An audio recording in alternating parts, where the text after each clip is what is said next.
எல்லாருக்கும் வணக்கங்க. இன்றைக்கி நம்ம பார்த்துக்கிட்டு இருக்கிறது மாப்பிள்ளை சம்பா அரிசி தாங்க. இதை நம்ம தோசைக்குனாலும் இட்லிக்குனாலும் சுட்டுக்கலாங்க. நம்ம அதை ஊற போடலாங்க.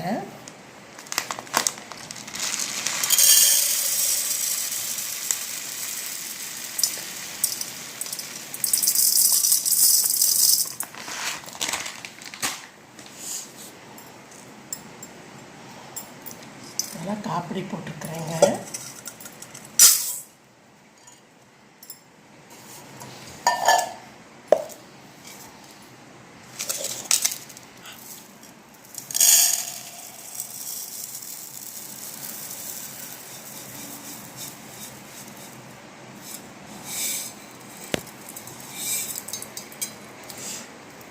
பச்சரிசி காப்பிடி போட்டிருக்கிறேங்க.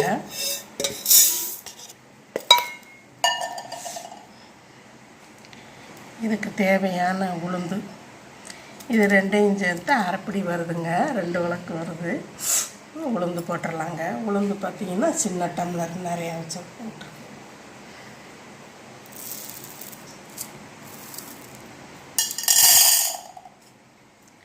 வெந்தயம் போட்டுடலாங்க.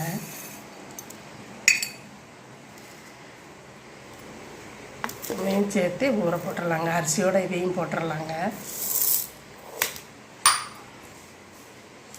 இப்போ தண்ணி ஊற்றி வச்சிடலாங்க. ஆட்டும் பொழுது பார்க்கலாங்க.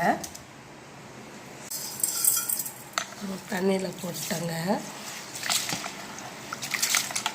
நல்லா ஊறிடுச்சுங்க. இந்த மாப்பிள்ளை சம்பா அரிசி, நம்ம பச்சரிசி, உளுந்து, வெந்தயம் நம்ம போட்டோம்லங்க. நல்லா ஊறிடுச்சு. இப்போ நம்ம அரைச்சிடலாங்க.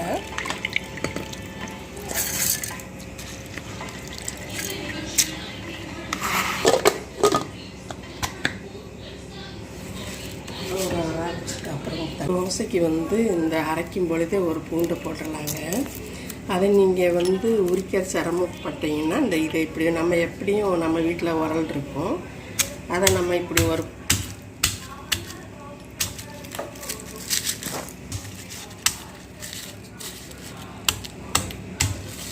இப்போ இந்த பூண்டை உரிச்சாச்சுங்க. இப்போ நம்ம அரைச்ச மாவை இந்த ஊற்றிக்கலாம்.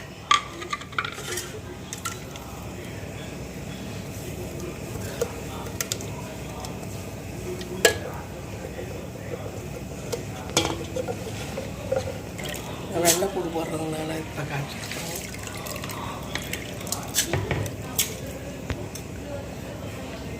நம்ம பூண்டு போட்டுடலாங்க. இந்த மாவுக்கு தகுந்த உப்பு போட்டுடலாங்க.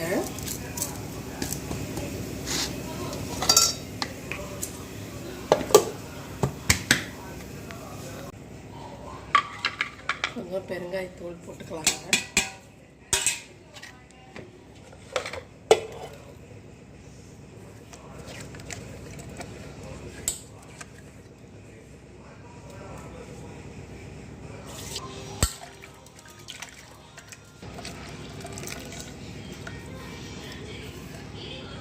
அரைக்கும் பொழுது உப்பு போட்டு கலக்கி வச்சிட்டோங்க. நம்ம இன்னொரு கையில் இன்னொரு கலக்கி நம்ம மூடி வச்சிடலாங்க.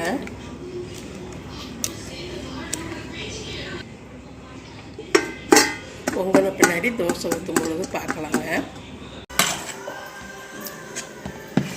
நம்ம மாப்பிள்ளை சம்பா அரிசி ஊற போட்டோம்லங்க. நல்லா பொங்கிடுச்சு. நம்ம இப்போ தோசை ஊற்றிடலாங்க. நல்லாவே பொங்கிடுச்சுங்க.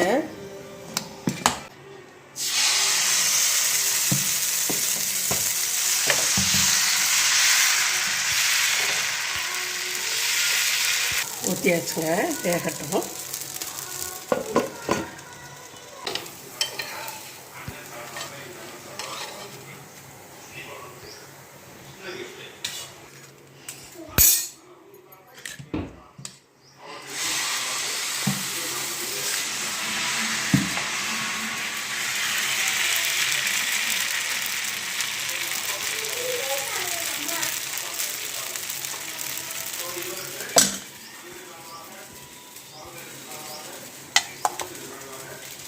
இப்போ மாப்பிள்ளை சம்பா தோசை ரெடி ஆயிடுச்சுங்க.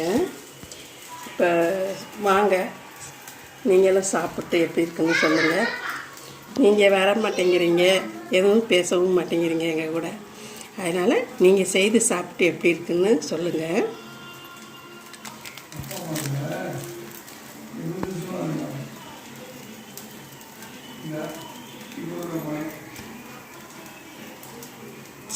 சாப்பிட்டு பார்க்குறேங்க.